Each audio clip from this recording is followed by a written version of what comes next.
चलो, तो आपका बहुत ही बढ़िया प्रश्न था कि किसी भी टॉपिक को हम जो वो पूरा कब माने कि भाई हाँ किस तरीके से पढ़ना है। किसी भी सब्जेक्ट को या किसी भी टॉपिक को पूरा मानने का आपका पढ़ने का तरीका क्या है, क्या मानते हो कि भाई हाँ कैसे किसी टॉपिक को पढ़ा जाए। एग्जाम्पल के तौर पर इस वीक शनिवार को, अरे बुधवार तो हो ही गया वैसे ना, शनिवार को आपका, या फिर एक काम करते हैं अगले शनिवार को लेते हैं, अगले शनिवार को आपका मॉडर्न हिस्ट्री का पेपर है। किसका पेपर है? मॉडर्न हिस्ट्री का पेपर है। और मैं मान लेता हूँ कि ये शनिवार आपका आ चुका है और अगले शनिवार को आपका मॉडर्न हिस्ट्री का पेपर है। हमारे पास 7 दिन होते हैं। इन 7 दिनों में हमें किस तरीके से करना चाहिए? यदि मुझे पढ़ना होता तो मैं क्या करता? सबसे पहले तो मैं इन 7 दिनों को डिवाइड कर लेता सिलेबस के अकॉर्डिंग। तो इसे सबसे पहले तो मैं डिवाइड कर लेता, जैसे मान लो कि 1857 की क्रांति को एक दिन दे दिया, सामाजिक धार्मिक सुधार आंदोलन है इसे एक दिन दे दिया, 2 दिन मैंने इंडियन नेशनल मूवमेंट को दे दिए, एक दिन जो है मैंने आपके जो आज़ादी के बाद भारत है इसे दे दिया, और कितने हो गए? 2 3 4 5, एक दिन जैसे मान लो मैंने हिंदी को दे दिया 2 दिन। या हिंदी तो साथ के साथ भी पढ़ी जा सकती है एज सच। तो इंडियन मॉडर्न हिस्ट्री में देखें तो इतना सिलेबस ही नहीं है। इसके अलावा मान लेते हैं कि एक आधा टॉपिक और कोई होगा, गवर्नर जनरल वगैरह पढ़ने हैं, तो वो सारी चीज़ें इस तरीके से टाइम को डिवाइड कर दिया। सबसे पहले तो ये कर लिया जाए कि मुझे कौन से दिन में क्या पढ़ना है। अब आते हैं आज का मेरा जो दिन है उसमें मुझे क्या पढ़ना है? 1857 की क्रांति पढ़नी है। तो आज का दिन शुरुआत होती है 1857 की क्रांति पढ़ने से। पढ़ने के लिए सबसे पहले मेरे पास में एक बेसिक कंटेंट होना चाहिए जो भी मुझे पढ़ना है। मान लेते हैं कि आपके पास में सिरेमिक एकेडमी के नोट्स हैं जो कि आपको पढ़ने हैं, ठीक है। कंटेंट पढ़ा, पढ़ने के साथ साथ उसे अच्छे से रिवाइज कर लिया। कैसे कर लिया रिवाइज? मान लेते हैं 10 पेज है 1857 की क्रांति के, 10 पेज पढ़े, नोटबुक को किया बंद और मन ही मन सोचा, या फिर एक पेपर ले लिया, उस पेपर पर रैंडमली लिखना शुरू कर दिया कि मुझे क्या क्या याद आ रहा है। क्या क्या याद आ रहा है का मतलब पूरी पूरी लाइनें नहीं, पॉइंट्स। कि भाई सबसे पहले क्रांति के कारण क्या थे, कारण को 5 भागों में बांट लिया। सामाजिक आर्थिक कारण थे, कुछ प्रशासनिक राजनीतिक कारण थे, कुछ सैनिक कारण थे। तो मुझे कारण कितने के याद आ रहे हैं। उसके बाद जो है क्रांति की प्रकृति क्या थी, नेचर ऑफ रेवोल्यूशन, उसको दिमाग में देख लिया कि लॉरेंस और सीले ने क्या कहा, बेंजामिन डिज़रेली ने क्या कहा, है ना। तो इस तरीके से प्रकृति जो जो चीज़ें मुझे याद, अभी पढ़ के आया हूँ ना, पढ़ के आया हूँ तो मुझे बनी मन रिवाइज तो कर ही सकता हूँ। उसके बाद में जो है इसके क्या क्या गतिविधियाँ हुई, अवध में क्या हुआ, कहाँ पर क्या हुआ, इस तरीके से। तो मन ही मन मैंने पूरी चीज़ को क्या किया, अच्छे से रिवाइज किया। सबसे पहले अच्छे से पढ़ा, फिर अच्छे से चीज़ों को रिवाइज किया। यदि मेरे पास में टाइम है तो मैं कोशिश करूंगा कि जो मैं रिवीजन कर रहा हूं तो रिवीजन को लिख लिख के कर लूं, और एक तरीके से मेरे शॉर्ट नोट्स तैयार हो जाएंगे। मुझे शॉर्ट नोट्स के लिए कोई अलग से टाइम नहीं निकालना। मैंने 10 पेज पढ़े, या फिर 10 पेज के बाद क्यों, हर 2 पेज के बाद कर लो। मैंने क्रांति के कारण पढ़े, अब क्रांति के कारणों को मैं लिख लिख के देखने की कोशिश कर लेता हूँ। अपना पढ़ाने का तरीका भी तो यही रहता है, हर 2-3 पेज के बाद में देख लेते हैं पिछले 15 मिनट में क्या क्या पढ़ा, उसको अपन ने लिख लिख के देख लिए क्रांति के कारण क्या थे, सिर्फ पॉइंट्स।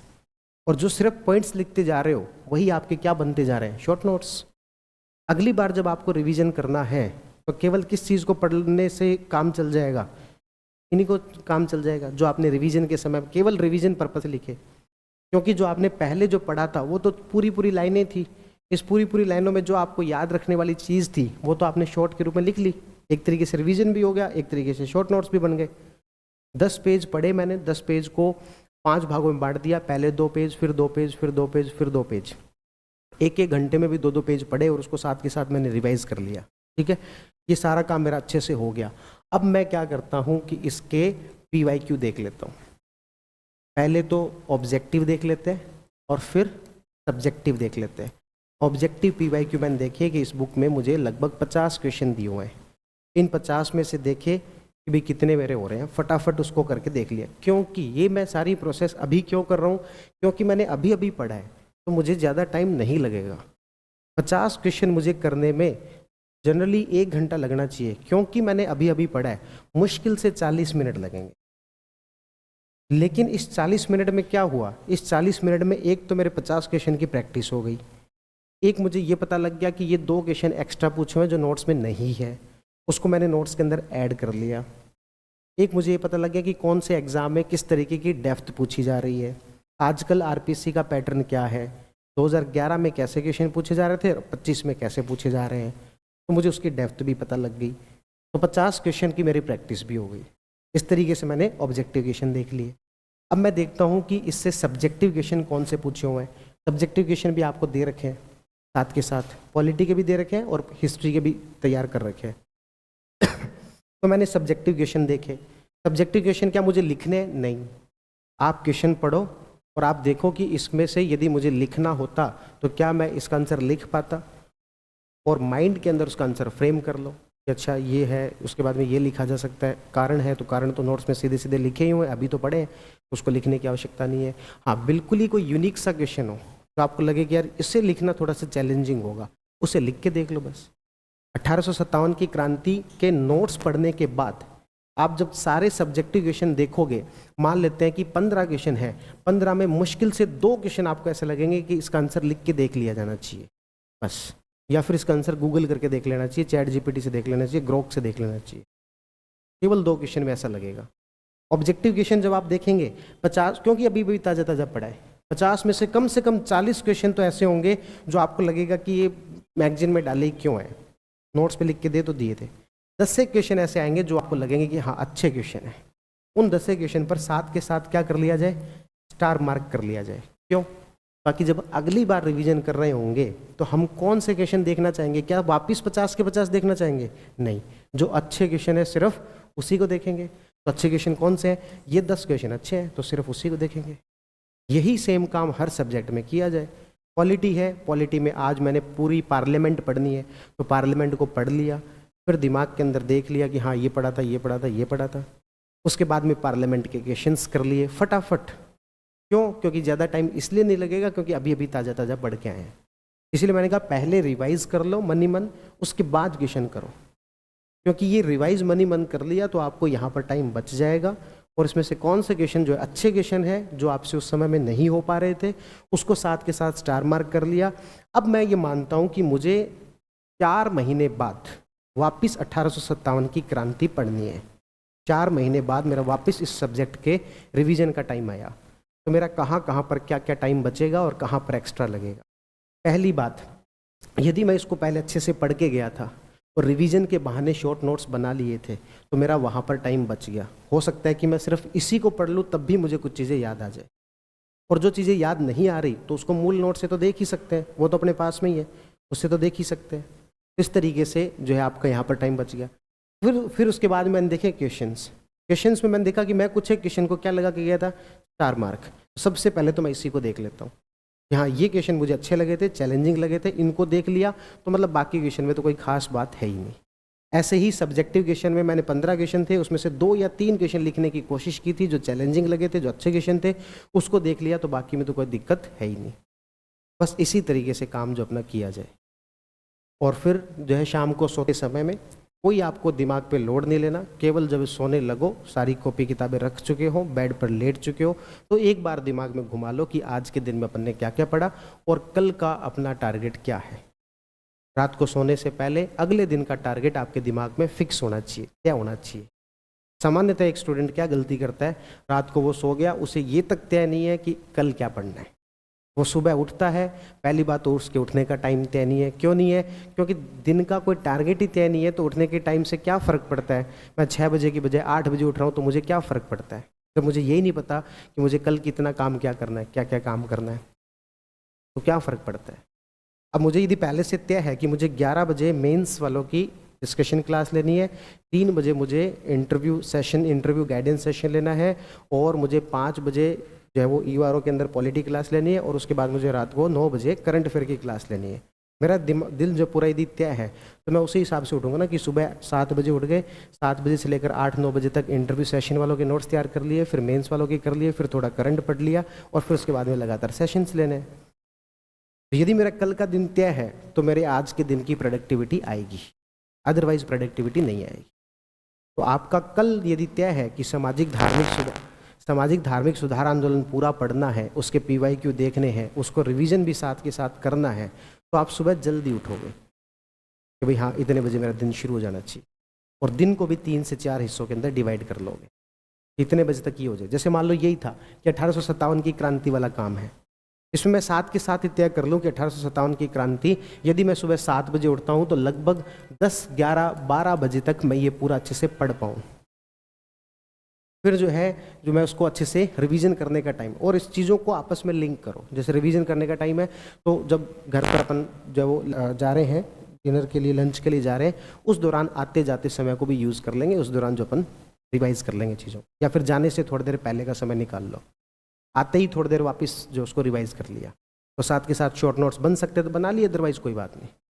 फिर उसके बाद में शाम का सा टाइम रख लिया 3-4 बजे का कि भाई हाँ इस टाइम पर PYQ कर लेंगे सारे, 1 घंटा भर ये लगेगा। फिर शाम को पेपर होता है तो 1 घंटे बैठ के वो लिख लेंगे, और फिर बीच में जो टाइम मिलता है या फिर शाम का जो टाइम है उसमें या तो 1 घंटे हिंदी पढ़ लेंगे या 1 घंटे करंट अफेयर पढ़ लेंगे। पूरे दिन का यदि आपका शेड्यूल तय है तो आएगी 100% प्रोडक्टिविटी, इससे कोई रोक ही नहीं सकता आपको।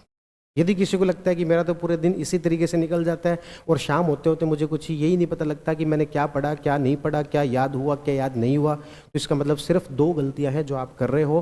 पहली गलती, आपके दिन का पूरी प्लानिंग ही नहीं है, और दूसरी गलती, आप पढ़ रहे हो सिर्फ रिवीजन नहीं कर रहे हो, उसी दिन खुद का पढ़ा हुआ मंथन नहीं कर रहे हो। जो भी पढ़ा है उसका साथ के साथ क्या होना चाहिए, मंथन होना चाहिए कि क्या क्या पढ़ा है। आप यदि मेरी कोई सी भी क्लास देख लोगे, कोई से भी सब्जेक्ट की क्लास देख लोगे, मैंने जो जो सब्जेक्ट पढ़ाए हैं, ये ईश्वर की कृपा रही है कि सभी स्टूडेंट्स ने कहा है कि आप बहुत अच्छा पढ़ाते हो, कोई सभी सब्जेक्ट में पढ़ा लो।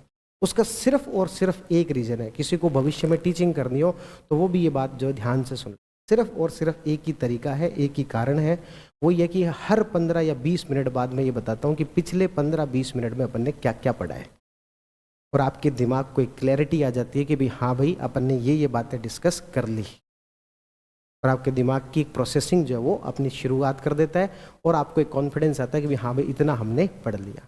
आपको यदि उस दिन कॉन्फिडेंस चाहिए, एक दिन का कॉन्फिडेंस चाहिए, उस दिन जो भी आपने पढ़ा और शाम होते होते सोते समय में आपको कॉन्फिडेंस चाहिए कि आज का दिन बहुत अच्छा गया, तो जो भी आपने पढ़ा उसका मंथन करो कि हमने क्या क्या पढ़ा है और मुझे कितना याद हो। कुछ चीज़ें हो सकती है याद नहीं भी हो, कोई बात नहीं, अगली बार रिवीजन में हो जाएगी, पर उस समय में जो भी पढ़ा है वो अच्छे से मंथन होना चाहिए। इसीलिए मैंने आपको कहा भले ही आप 2 टॉपिक कम पढ़ लेना, लेकिन जो पढ़ो उसको इसी तरीके से पढ़ो। पहले टॉपिक पढ़ा, उसका साथ के साथ हर 2 पेज के बाद में अच्छे से रिवीजन किया, हो सके तो रिवीजन के बहाने ही शॉर्ट नोट्स बन गए, फिर उसके PYQ कर लिए, फिर उसके मेंस के क्वेश्चन, और सारे के सारे जो करने की आवश्यकता नहीं है, स्मार्ट तरीके से चलना है। जो लगता है कि हाँ टफ है, कि करने लायक है, केवल उसी को करना है, और इस तरीके से यदि हम चलते रहे तो अपना सारा सिलेबस इस टेस्ट सीरीज के अकॉर्डिंग चल सकते हैं। इवन मैं तो ये कहूँगा कि यदि कोई PSI की भी तैयारी साथ के साथ कर रहा है तो अपने दिन में 3 से 4 घंटे हिंदी के लिए अलग से निकाल ले और वो अच्छे से कर ले, क्योंकि इस बार PSI में सिलेक्शन मुझे ये लग रहा है कि GK GS करवाएगा, क्योंकि जिस तरीके का PSI टेलीकॉम का जो पेपर आया था उसमें आप ये देख सकते हैं कि भाई पेपर अच्छी क्वालिटी का था, अच्छा एक लेवल का पेपर था। कुछ एक क्वेश्चन बहुत ही बेहुदा पूछे थे, उनको यदि अपन छोड़ दें लगभग 90 क्वेश्चन ऐसे थे जो कि बहुत ही अच्छे लेवल के थे। उन 90 में से 30 क्वेश्चन ऐसे थे जो लगभग सभी को आते थे, सभी के नोट्स में से थे, लेकिन 40-50 क्वेश्चन ऐसे थे जो कि अच्छे से पढ़ने वाले को ही आते थे। और आपको तो यही सोचना चाहिए कि पेपर तो ऐसे ही आने चाहिए। अच्छी बात है, आप इतना जब डेप्थ में पढ़ के जा रहे हो, आप पता लगे कि पॉलिटी इतनी अच्छे से पढ़ के गए हो, इंडियन मॉडर्न हिस्ट्री जो इतने अच्छे से आप एक एक फैक्ट RBSC के, हिंदी ग्रंथ एकेडमी के, हमने जब कोई फैक्ट नहीं छोड़े उस नोट्स में लिखने से, और वो सब आप पढ़ के गए हो, और पता लगे कि पूछ वो लिया जो ल्यूसेंट में लिखा हुआ है बिल्कुल सरफेस लेवल से, तो फिर आपके साथ तो एक तरीके से चीटिंग होगी ना। हाँ, 8-10 क्वेश्चन ऐसे हैं जो बहुत ही बेहुदा पूछते हैं, जिसका कोई सेंस नहीं बनता, ना तो कोई वो लॉजिकल है, ना कोई एनालिटिकल स्किल देख रहे हैं, उसको चलो एक बार के लिए अपन छोड़ देते हैं। तो GK का पेपर अच्छा पेपर आया, और ऐसा ही पेपर PSI का भी जो 5 अप्रैल वाला होगा उसमें भी आएगा, और इस तरीके से चीज़ों को पढ़ रखा होगा तो उसका बहुत फ़ायदा आपको मिलेगा। तो यदि आप PSI की भी तैयारी कर रहे हो तब भी आपके साथ साथ हो रही है, आप कह देते हो कि सर हम जो है मेंस की भी कर रहे हैं, ये भी कर रहे हैं, वो भी कर रहे हैं, मुझे बताओ इस पूरी प्रोसेस में आपने मेंस को कितना, कहाँ पर क्या टाइम दिया?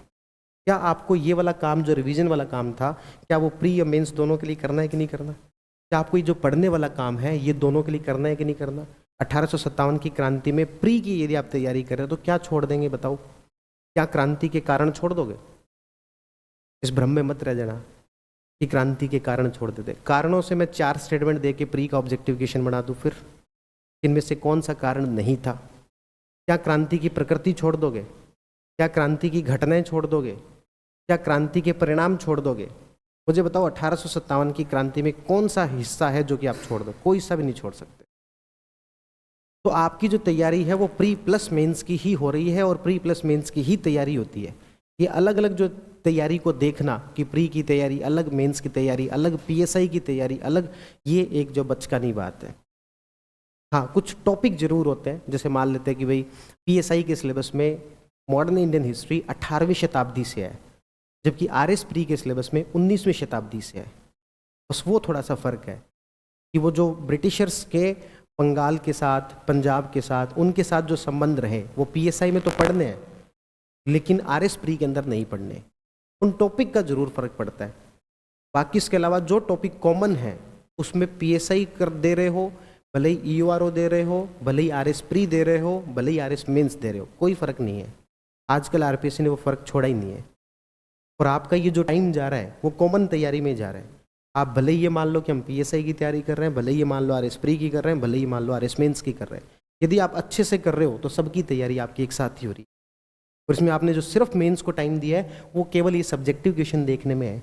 इसमें मुश्किल से 1 घंटा लगा होगा, आधा 1 घंटा लगा होगा। बाकी सारी चीज़ें तो तैयारी कॉमन हो रही थी आपकी, पीएसआई की भी साथ साथ हो रही थी। तो जो पीएसआई का भी देना चाह रहा है वो 3 से 4 घंटे हिंदी को दे दो, बाकी टाइम इसको पढ़ लो बस, जो आपको मैंने पूरा बताया। यदि अगले वीक का यदि मैं आपको टारगेट बना के दूं यहाँ पर कि किसको कितना टाइम जो देना चाहिए, तो आप मेरी बात से सहमत होंगे कि 1857 की क्रांति एक दिन में बहुत आसानी से पढ़ी जा सकती। इस बात पर भी सहमत होंगे कि एक दिन के अंदर सामाजिक धार्मिक सुधार आंदोलन भी पढ़े जा सकते हैं। इस बात पर भी सहमत होना पड़ेगा कि इंडियन नेशनल मूवमेंट 2 दिन में पढ़े जा सकते हैं। इस बात पर भी सहमत होना पड़ेगा कि आज़ादी के बाद का भारत एक दिन के अंदर पढ़ा जा सकता है। ठीक है। और बाकी जो रिमेनिंग, इसमें कितने दिन हुए? 5 दिन, कितने और बचते हैं? 2। बाकी जो रिमेनिंग जो चीज़ें हैं वो बाकी टाइम में हो सकती है। और सबसे ज़्यादा वेटेज तो इन्हीं टॉपिक की है।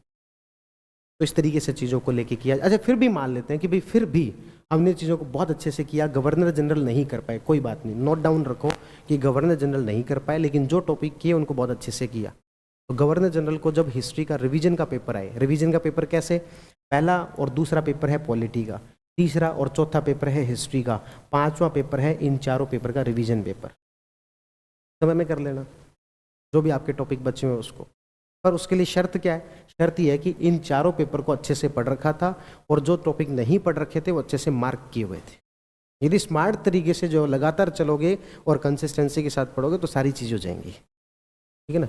और इतना भी आप जो कर पा रहे हो, ये भी 99% लोगों से तो वैसे ही ऑलरेडी आगे हो, क्योंकि आज के समय में बाकी स्टूडेंट तो कुछ कर ही नहीं रहे ना, वो तो किसी ना किसी दूसरे एग्जाम में लगे हुए हैं। और आप इस समय में दे रहे हो, पेपर दे रहे हो, कर रहे हो, ये सारी चीज़ें तो ऑलरेडी आगे तो हो ही।